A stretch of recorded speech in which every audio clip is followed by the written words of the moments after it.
इस कार्यक्रम के पुण्यार्चक हैं माता पिता श्रीमान रूपचंद जी जैन, श्रीमती कमला जैन, दिनेश जैन, रेखा जैन, दिवेश जैन, दिशा जैन, गंगवाल परिवार, प्रवासी मुंबई, निवासी ब्यावर।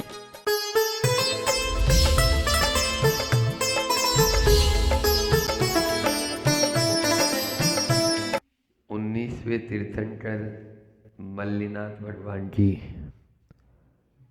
हम सब मिलकर आराधना कर रहे थे और उन मल्लीनाथ भगवान की आराधना आचार्य भगवान ने बहुत ही सुंदर शब्दों में पद्यानुवाद में लिखा है। मोह मल्ल को मार कर मल्लीनाथ जिन देव, अक्षय बनकर पालिया अक्षय सुख स्वयमेव। बाल ब्रह्मचारी विभो किसी वस्तु से राग, किसी वस्तु से राग न मम तव पद से राग। बाल ब्रह्मचारी विभो मम तव पद से राग, मुझे और किसी वस्तु से राग नहीं, केवल आपके पद पंकजों से राग है, क्योंकि आपके ही ये पद पंकज यानी पद कमल मुझे पार लगाने वाले हैं। पांचों श्लोक के माध्यम से आचार्य भगवान ने हमको एक ही बात बताई कि आप तीर्थंकर की शरण में आने के अतिरिक्त और कोई शरण हमारे पास में है नहीं। ये भी बताया कि केवल मात्र 4 ही शरण इस जगत में है। कौन कौन सी? अरिहंतों की पहली शरणा, सिद्धों की दूसरी, साधु जन की तीजी शरणा और धर्मी शरणा चौथी है। लेकिन आप लोग तो अन्य अन्य शरण में चले जाते हो। अच्छा, पत्नी शरणम गच्छामि, पति शरणम गच्छामि, चयन शरणम गच्छामि, पुत्रम शरणम गच्छामि। हाँ, आ गए व्यवहार में। अभी तो निश्चय की बात कर रहे थे इतनी देर में, अब व्यवहार की बात क्यों करने लगे? हाँ, बहुत बढ़िया, ये भी जरूरी है। तो यहाँ पर पहले श्लोक में बताया कि केवल ज्ञान होने पर देव और मनुष्य आपकी पूजा करते हैं और सब आपके पास में ही आना चाहते हैं, आते हैं, क्योंकि विद्वान सर्वत्र पूज्यते, फिर तीर्थंकर की तो बात ही निराली होती है। दूसरे श्लोक में शरीर और वाणी जो है आपके शरीर को देखकर भी हम वैराग्य को प्राप्त हो जाते हैं और आपके वचनों से भी हम बहुत प्रभावित होते हैं। मीठे रस से भर्योरी जिन गुरु वाणी लागे।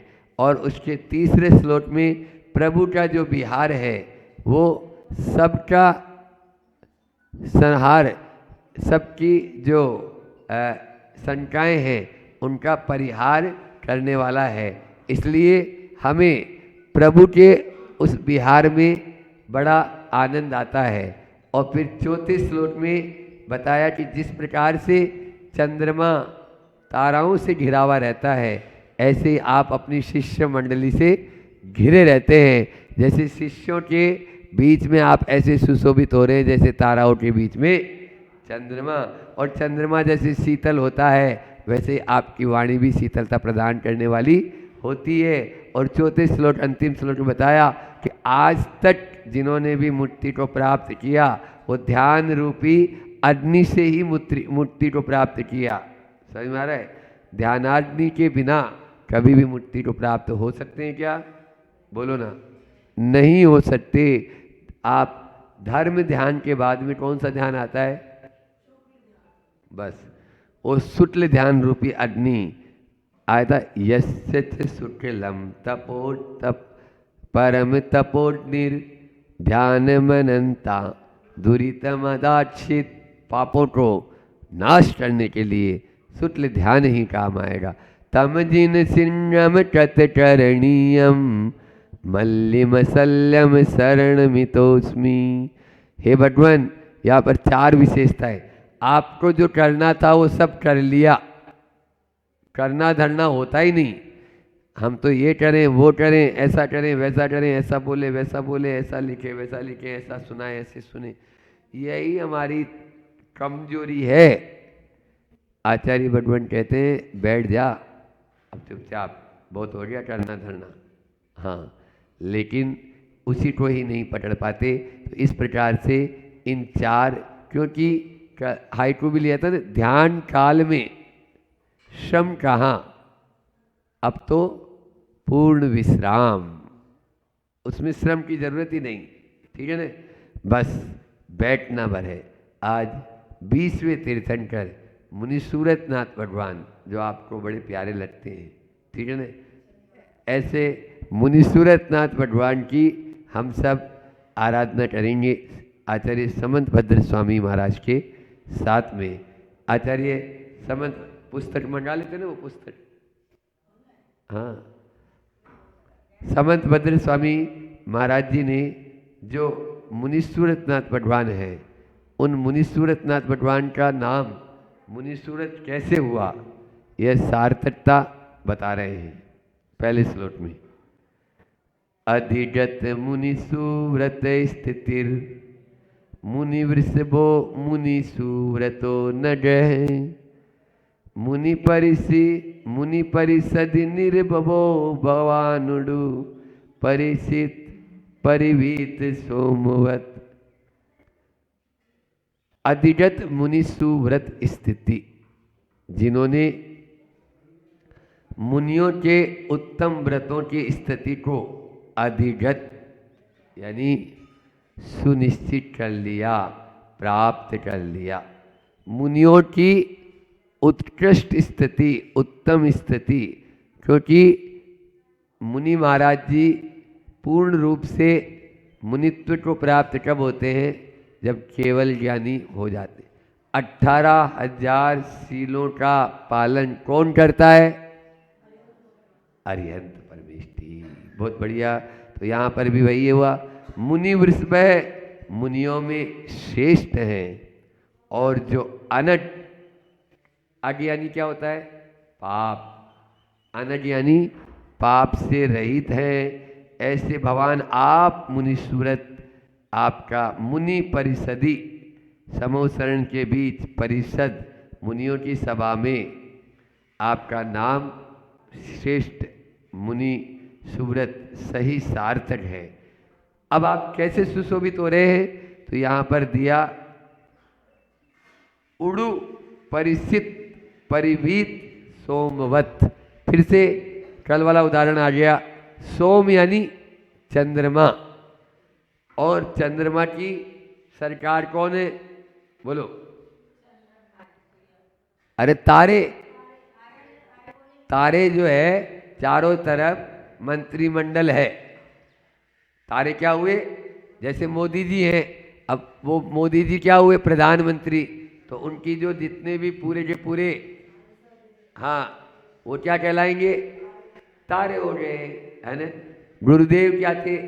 इसी प्रकार से अब उनकी जो संसद है, परिषदी, तो उड़ु, उड़ु यानी नक्षत्र, और परिषित समूह से घिरे हुए चंद्रमा के समान निर्भवौ सुशोभित हुए हैं। जिस प्रकार से चंद्रमा नक्षत्रों के समूह से सुशोभित होता है, ऐसे ही हे मुनि सूरतनाथ भगवान, आप भी 12 सभाओं से सुशोभित हो रहे हैं। अब इसका पद्यानुवाद। मुनि सूरतनाथ भगवान का नाम बहुत ही सार्थक नाम। ऐसा आचार्य भगवान बता रहे हैं कि मुनि और सुव्रत दो शब्द है ना, तो एक तो वे मुनि, और ऐसे मुनि जो सु मतलब श्रेष्ठ मुनि, मुनियों में भी श्रेष्ठ मुनि बोलते हैं ना, मुनि पुंगव, जिन पुंगव आया था, इसमें भी मुनियों में श्रेष्ठ, जो कल मैंने बताया था अरियंत भी पद है। क्या बोला? हाँ, वो पहले मुनि महाराज हैं, फिर बाद में अरियंत। जब उस अरियंत पद को छोड़ेंगे, समूह शरण को छोड़ेंगे, तब वो सिद्ध बन पाएंगे। तो इसलिए उपाध्याय आचार्य पद को छोड़ेंगे, फिर वापस मुनि बनेंगे, तब ही वे आगे बढ़ पाएंगे। इस प्रकार से यहाँ वे मुनियों की इस सभा में श्रेष्ठ हैं और अपने आप में वे जो है चंद्रमा की तरह सुशोभित हो रहे हैं। आचार्य भगवान ने उसी का पद्यानुवाद यहाँ पर किया है। मुनि बन मुनि पत चलते मुनि पन में दृढ़ ओ मुनि नाथ हुए। मुनि सूरत प्रभु पाप रहित हो, निज में रत दिन रात हुए। मुनियों की उस भरी सभा में अनुपम द्युति से शोभ रहे। तारक गण के ठीक बीच जो शोभित शीतल सोम रहे। वह शीतलता प्रदान करता है चंद्रमा। उसी प्रकार से हे भगवान, आपके चरणों में आने पर भवताप हमारा दूर होता है, अनादिकाल का वह संताप दूर होता है, हमें वह पीड़ा कष्ट जो होता है वह दूर होता है। इस प्रकार से आप ही सच में सुव्रत यानी अच्छे व्रतों का पालन करने वाले और उपदेश देने वाले हैं, इसलिए आपके नाम में सुव्रत और मुनि ये दो शब्द लगे हैं। आगे वे कह रहे हैं कि आपका जो शरीर है वह शरीर और आपका वचन, जैसे मल्लीनाथ भगवान में बताया था कि आपकी शरीर और वाणी दोनों ही हमें प्रभावित करती है और वैराग्य की ओर अग्रसर करती है। ऐसा ही यहाँ पर भी मुनि सूरतनाथ भगवान में बता रहे हैं। परिणत सिटि कंठ राजया खतमद निग्रह विग्रहाभया। तव जिन तप से प्रसूतया ग्रह परिवेश रुचेव शोभितम। हे मुनि सूरतनाथ भगवान, परिणत कृत मद निग्रह, मद का कृत यानी कृत यानी अभी काम, यानी काम या अहंकार का निग्रह करने वाले जिन हे मुनि सूरतनाथ भगवान, परिणत सिक कंठ रागया, तरुण मयूर के कंठ के समान वर्ण वाली। आप लोगों ने मोर को देखा, जो जवान मोर होता है ना, उसका कंठ देखा होगा आपने। वो कंठ कैसा होता है?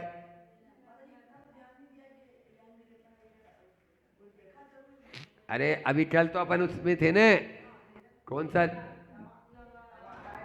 तवा तवा तवा रिजर्व टाइगर रिजर्व अभ्यारण्य था, उसमें मोर ही तो मिले, शेर मिला क्या? हाँ मिला, भी मिलता तो यहाँ थोड़ी फिर अपन, हाँ शेर से ही मुलाकात होती रहती। तो ध्यान रखो, हम ये बोलना चाह रहे थे कि कल हमने आपको बताया था वहाँ डैम पर कितने तीर्थंकर नीले हैं, चलो बताओ।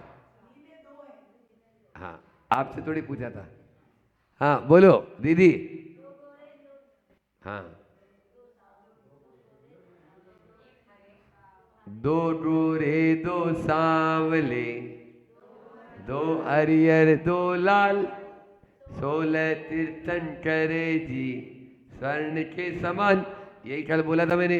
तो आज यही बात तो है कि जिस प्रकार से वह मोर का कंठ नीला होता है, ऐसे ही हे मुनि सूरतनाथ भगवान आप भी कैसे हैं? श्याम नीले रंग के हैं, ठीक है ना। दो नीले कौन कौन से हैं? वैशाली दीदी बता रही है आप लोगों को। एक तो नेमिनाथ और एक मुनि सूरतनाथ भगवान, ठीक है ना। तो ये दोनों ही कौन से वंश के हैं? इनका वंश भी एक ही है, यादव वंश के, ठीक है ना। दोनों ही क्या है? यादव वंशी हैं। तो आपके मुनि सूरतनाथ भगवान भी और वो भी। तो यहाँ पर मुनि सूरतनाथ भगवान, इनके काल में कौन हुए थे? रामचंद्र जी। हाँ, और नेमिनाथ में कौन हुए थे? श्री कृष्ण जी। बहुत बढ़िया, आप लोग होशियार हैं। तो यहाँ पर वह नीला रंग जैसा वह युवा मयूर होता है, वैसा ही हे प्रभु आपका वह रंग हमें तप से उत्पन्न ग्रह परिवेश रुचेव, चंद्रमा के परिवेश परिमंडल के दीप्ति के समान शोभित होता है। जैसे चंद्रमा चमकता है ना, वैसा ही भले ही वह कलर कौन सा है, नीला, लेकिन आकर्षित करने वाला होता है ना, वह आकर्षित करने वाला होता है। ऐसा वह आपका रंग शरीर भी हमें आकर्षित कर रहा है। यहाँ कह रहे हैं द्वादश विध खर तप कर तुमने दे मोह सम भुला दिया, काम रोग को अहंकार को पूर्ण रूप से जला दिया। मोर कंठ सम सघन नीलिमा फलतः तब तन में फूटी, पूर्ण चंद्र के परितः फैली मंडल दुति पड़ती झूठी। वह पूर्ण चंद्र के परितः चारों ओर जैसे चंद्रमा के समान वह मंडल दुति पड़ती झूठी, बाकी सब उसके सामने फीके पड़ जाते हैं, उनका कोई महत्व नहीं होता है। उसी प्रकार से हे भगवान आपका यह शरीर, और यह शरीर भी आपका ये नीला हुआ तो कैसे हुआ? नहीं, द्वादश विध खर तप कर तुमने, आपने खूब कठिन तपस्या की, उसी से आपने काम क्रोध मोह अहंकार आदि को जला डाला। और जलाने पर कैसा होता है, फिर काले काले अपना आप ही हो जाते हैं। इस प्रकार से ये 2 श्लोक अपन ने लिए। एक और ले ले क्या, समय तो हो रहा है, चलिए जल्दी से एक और ले लेते हैं। भगवान का जो शरीर था उसी का ही वर्णन इसमें भी बताया जा रहा है, जैसे अभी बताया। शशि रुचि शुचि शुक्ल लोहितम सुरभितरम वीरजो निजम वपु, वपु यानी शरीर, तव शिवमति विस्मयम यति यद्यपि च वांग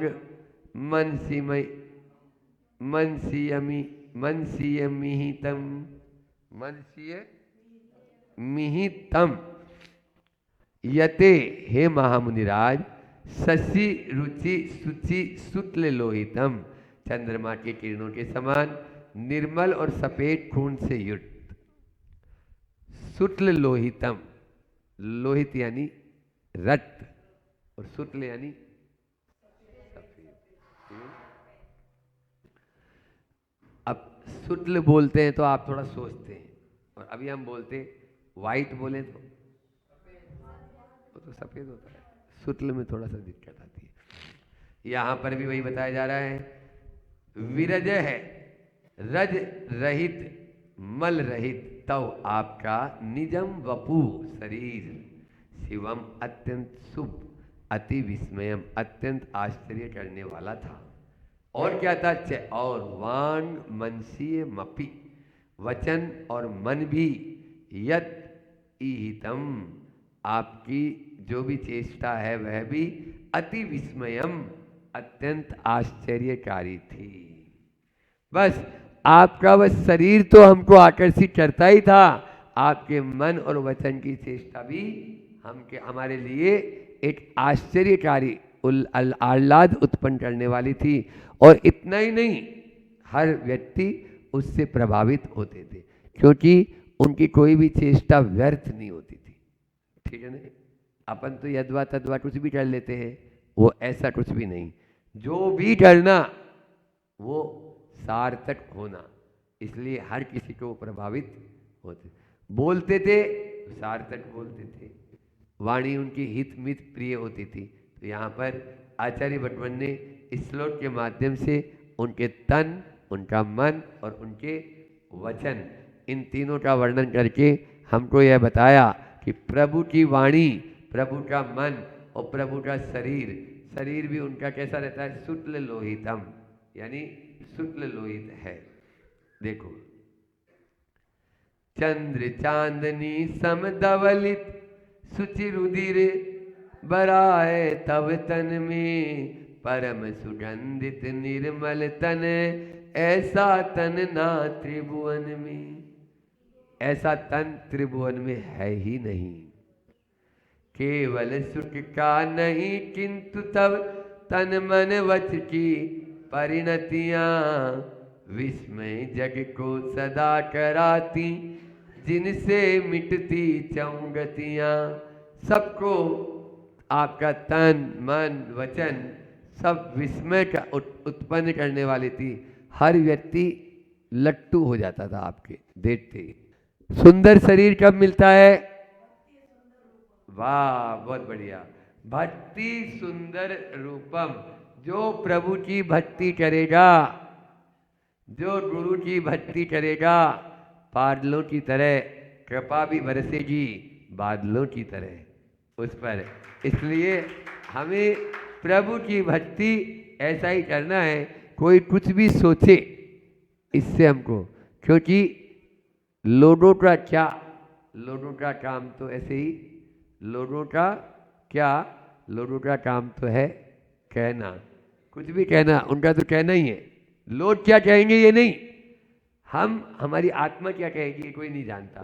तो इसलिए उन लोगों के चक्कर में न पड़े, बस प्रभु चरणों में ऐसी भक्ति करें, ऐसी भक्ति करें कि जैसे एक बार मोर के बच्चे ने रामचंद्र जी के सामने की थी और अपने सारे के सारे पंख झाड़ दिए, तो उस बच्चे को उठाकर उन्होंने गोद में ले लिया।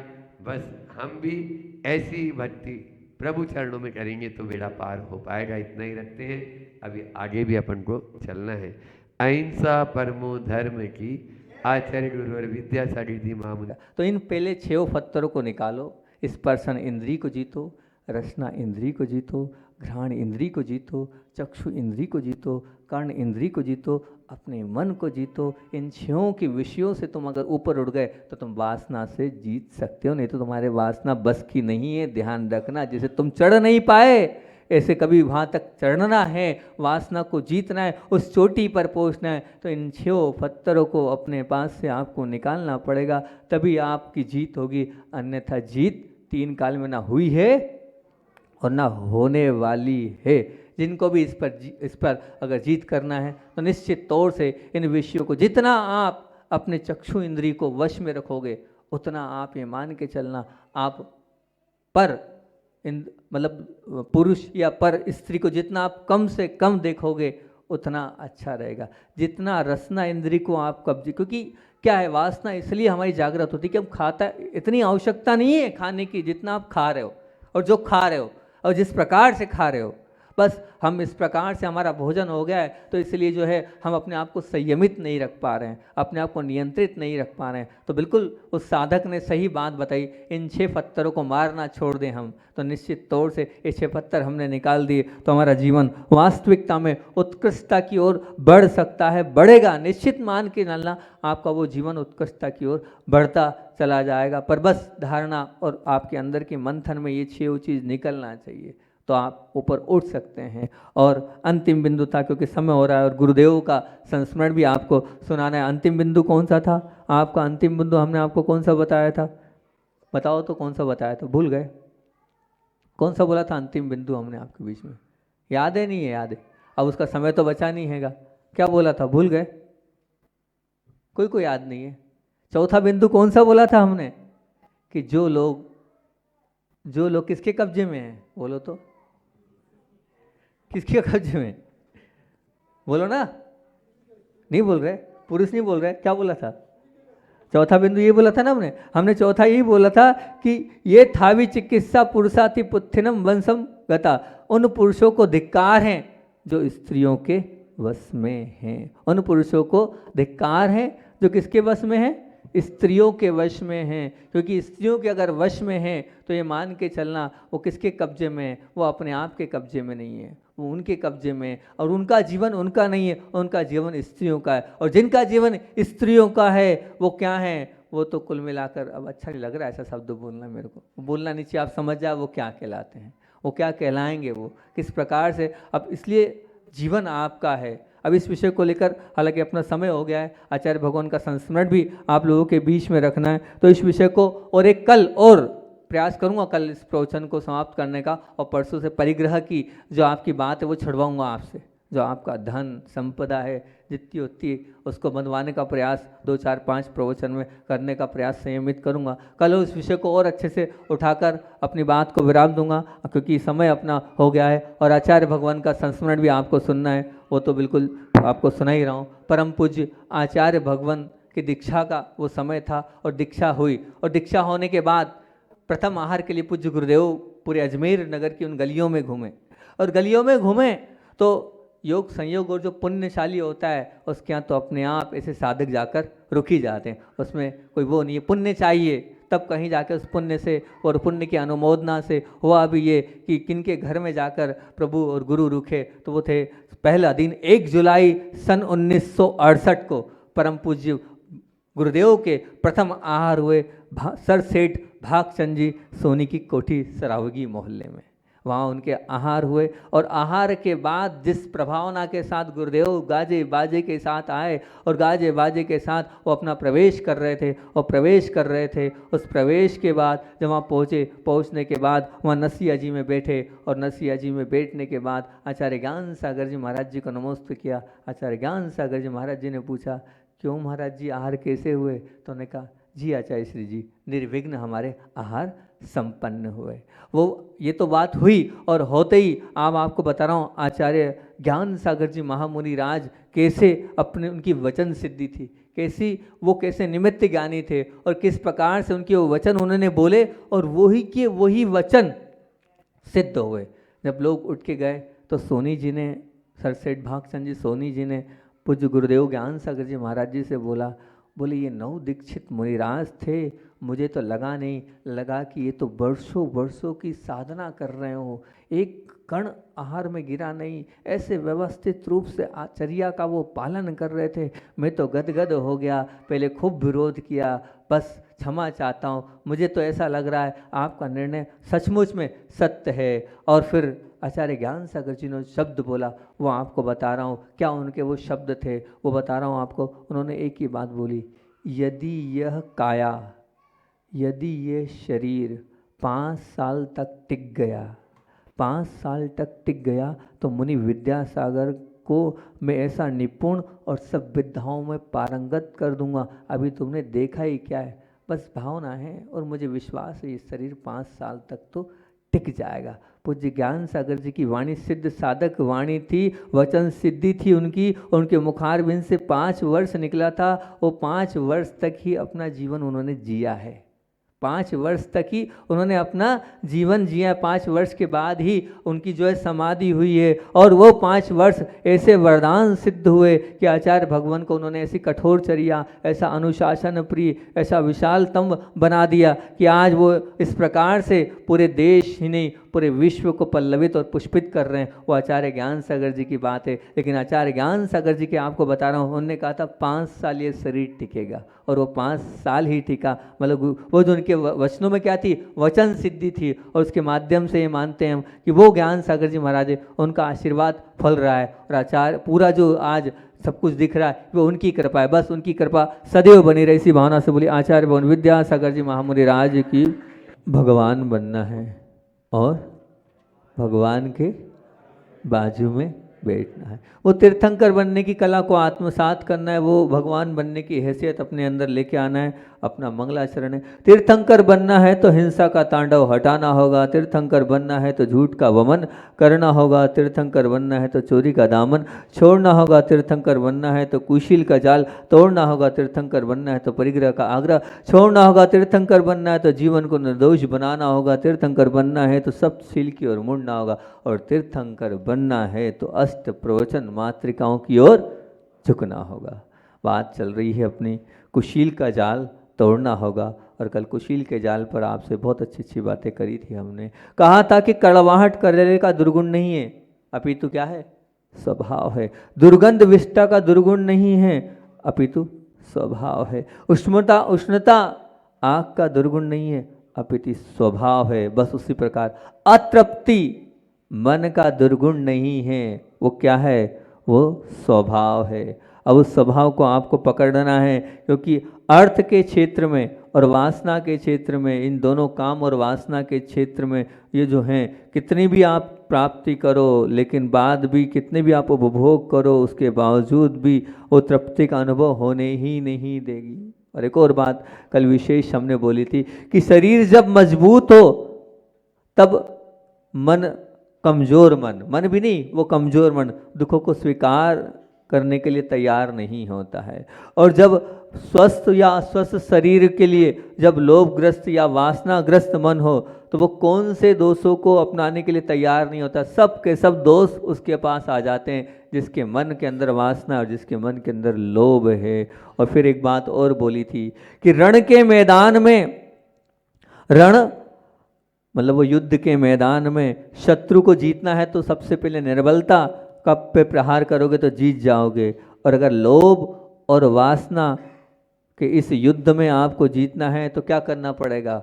जो उसकी पूर्ति है, जो उसकी पूर्ति के प्रयास हैं, बस उसको छोड़ दो तो आप लोभ और वासना से जीत जाओगे। और कल वो 6 पत्थरों की बात भी आपसे करी थी और एक कहानी आपको सुनाई थी बाबा जी की कहानी की। 6 पत्थर, उन 6 पत्थरों को निकाल दोगे और एक एक करके 6 पत्थर आपने उतार दोगे तो आप कहाँ चढ़ जाओगे?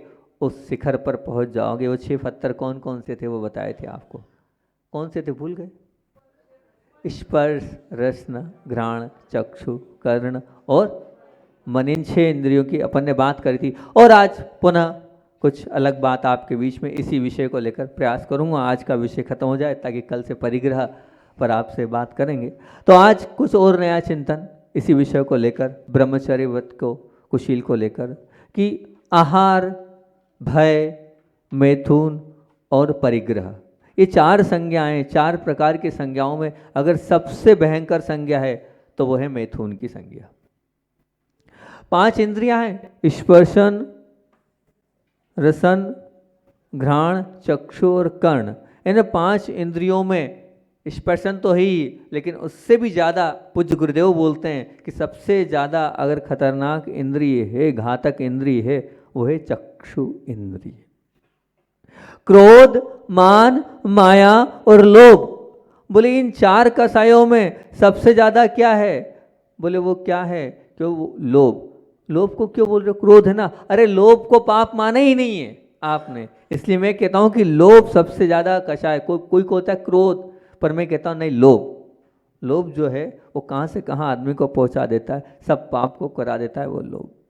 दान, शील, तप और भाव, दान, शील, तप और भाव, इन ये 4 धर्म हैं। दान भी धर्म है, शील भी धर्म है, तप भी धर्म है और अंतरंग के परिणाम भाव भी धर्म है। इन 4 धर्मों में अगर सबसे अत्यंत कठिन धर्म है तो वो कौन सा धर्म है? वो हैगा भाव धर्म। वो भाव को टिकाए रख पाना, वो भाव से पूजन कर पाना, वो भाव से भक्ति कर पाना, वो भाव से अंतरंग में उतार पाना बहुत कठिन काम होता है। वो भाव धर्म पालना बहुत कठिन है, बिल्कुल ये मान के चलना। इसी प्रकार से आप हिंसा, झूठ, चोरी, कुशील और परिग्रह, इन 4 जो हैं अव्रत, इन 5 अव्रतों में सबसे कौन सा व्रत? तो बोले वो जो मैथुन है, वो जो कुशील है, वो बहुत भयंकर है, वो बहुत भयंकर है, वो नहीं संभलता, वो बिल्कुल नहीं होता। प्रश्न ये है कि इस मैथुन पर विजय पाना इतना चुनौतीपूर्ण क्यों है? मैथुन पर नियंत्रण इतना कठिन क्यों है? क्या कारण है? तो एक अलग ही बात आप लोगों के बीच में करता हूँ। इस प्रश्न के 2 उत्तर देता हूँ मैं। इस प्रश्न के 2 उत्तर आपके बीच में रख रहा हूँ। प्रथम उत्तर तो मैं ये दे रहा हूँ इसका कि संसार परिभ्रमण में अनंत काल में, भूतकाल से लेकर अभी तक जीव यदि किसी एक इंद्रिय का विरह नहीं हुआ है तो उस इंद्रिय का नाम है स्पर्शन इंद्रिय। समझना क्या बोलना चाह रहा हूँ, थोड़ी बारीकी से समझना इसको। मैं ये बोलना चाह रहा हूँ कि आप जब से भ्रमण कर रहे हैं तब से लेके आज तक भ्रमण कर रहे हैं, 5 इंद्रिय आपके पास हैं। चक्षु इंद्रिय भी है, कर्ण इंद्रिय भी है, घ्राण इंद्रिय भी है, रसना भी, स्पर्श इंद्रिय भी है, सब इंद्रियां आपके पास हैं। लेकिन वो जो स्पर्शन इंद्रिय है ना, वो हमेशा से आपके पास है और हमेशा आपके पास रहेगी जब तक मोक्ष नहीं होता है। आप स्वीकार करते हो कि नहीं? क्योंकि एक इंद्रिय तो कम से कम रहेगी आपके। निगोदिया में भी रहोगे तो स्पर्शन इंद्रिय रहेगी। पृथ्वी काय, जल काय, अग्नि काय, वायु काय, वनस्पति काय, कहीं भी जाओगे वो एक इंद्रिय रहेगी। मतलब जो स्पर्श इंद्रिय है, इस स्पर्श इंद्रिय से आपका जो नाता है, जो आपका संबंध है, वो कब से? बोले अनंत काल से है। इस स्पर्शन इंद्रिय से आपका कभी वियोग नहीं हुआ है। और मान लीजिए वो अगर थोड़े बहुत एक भाव में भी जिससे 10, 20, 25 साल आप जिसके साथ रहते हैं तो उससे कितना मोह हो जाता है, कितना राग हो जाता है। तो जो स्पर्शन इंद्रिय जो आज तक ना छूटी है ना छूटने वाली है कभी, तो विचार करो ना उससे कैसा होगा। वो तो रहेगा ही रहेगा। और अगर प्रत्येक गति और प्रत्येक भाव में ये प्राप्त हुई है और उसमें अगर हम कहें तो मैथुन का सुख कहो या पाप कहो, तो वो स्पर्श इंद्रिय जनित ही है, वो स्पर्शन इंद्रिय जनित ही है। इस जीव अनादिकाल से जो है इस आत्मीयता के साथ उस पर विजय प्राप्त करने का प्रयास तो किया है, पर वो नियंत्रण उसके लिए चुनौतीपूर्ण लग गया, उसके लिए कठिन लग गया। एक पहली बात, पहला उत्तर कि ये जो स्पर्शन इंद्रिय है वो हमारे लिए कब से है? शुरू से है और हमेशा है, और इससे हमारा संबंध टूटा नहीं। बाकी इंद्रियां तो कभी हुई और कभी नहीं हुई, है ना? आप स्वीकार करते हैं ना इस चीज़ को। दूसरा कारण एक और कि दूसरा कारण है कि शरीर में स्पर्शन इंद्रिय या शरीर में रसना इंद्रिय, घ्राण इंद्रिय, चक्षु इंद्रिय और कर्ण इंद्रिय, इन सब का कोई ना कोई फिक्स स्थान है। इनका कहीं ना कहीं एक स्थान आपको मिल जाएगा कि यहाँ पर है, यहाँ पर है, यहाँ पर है। लेकिन परंतु स्पर्शन इंद्रिय कहाँ है? ऊपर से लेके नीचे तक हर हिस्से में वो स्पर्शन इंद्रिय है। हमें हर जगह वो स्पर्शन इंद्रिय मिल रही है। बाकी इंद्रियों का स्थान तो फिक्स है, लेकिन जो स्पर्शन इंद्रिय वो पूरे शरीर में। मतलब क्या हुआ? संक्षेप से अपन इस पर बात करें तो प्रत्येक भाव में इस जीव को शरीर प्राप्त हुआ है और संपूर्ण शरीर व्यापी ये स्पर्शन इंद्रिय प्राप्त हुई है। इसी कारण से शेष 4 इंद्रियों का सुख तो जीव को उतना आकर्षण नहीं कर रहा है, लेकिन स्पर्शन इंद्रिय का आकर्षण कर रहा है। और ये इसका पर्टिकुलर थोड़ा स्थान नहीं है, इसका पूरे शरीर में स्थान है। इसलिए उसे हम जीत पाना बहुत कठिन होने, क्योंकि इस सुख का आकर्षण आयु की किसी भी अवस्था पर विश्वास नहीं किया जा सकता। मतलब इस सुख के आकर्षण में आयु की किसी भी अवस्था पर आप विश्वास नहीं कर सकते हैं। क्यों? अर्थात युवा अवस्था हो, इस सुख का आकर्षण युवावस्था को भी नहीं छोड़ता है। वृद्ध अवस्था हो, उसको प्रौढ़ अवस्था हो, किसी को भी ये छोड़ता नहीं है। ये ऐसा आकर्षण होता है। इस सुख का आकर्षण परम विद्वता धारण करने वाले लोगों पर भी इस पर विश्वास नहीं किया जा सकता है। अर्थात अनपढ़ और गंवार तो निमित्त मिलने से इस सुख के अधीन हो जाते हैं, परंतु विद्वान भी इसके निमित्त से, इसके सुख से आकर्षित हो जाते हैं और अपने आप को नीचे गिरा लेते हैं। विद्वान भी, अनपढ़ गंवार की छोड़ दो, ये ऐसा है। इस सुख के आकर्षण से प्रकष्ट जो तपस्याधारी हैं वो भी इस विश्वास नहीं किया जा सकता कि वो भी ठीक है, क्योंकि मिठाई और नमकीन का प्रशंसक व्यक्ति तो इस सुख का गुलाम होता ही रहेगा, लेकिन तपस्वी भी इस सुख के प्रति आकर्षित हो जाता है और इसका गुलाम बन जाता है। अनेक उदाहरण आगम में इससे मिलते हैं। इस सुख के आकर्षण से अत्यंत धर्मी भी विश्वास नहीं किया जा सकता है। क्यों? क्योंकि पापी तो इस सुख के प्रति आकर्षित होता है। सामान्य धर्मी के लिए भी ये सुख जो है आकर्षण से मुक्त होना मुश्किल है, परंतु विशिष्ट क्वालिटी के जो धर्मात्मा होते हैं, दिन रात स्वाध्याय में लीन होते हैं, उनको भी वह मानसिक स्तर से परेशान तो करता ही करता है। ये मानना वास्तविक नहीं।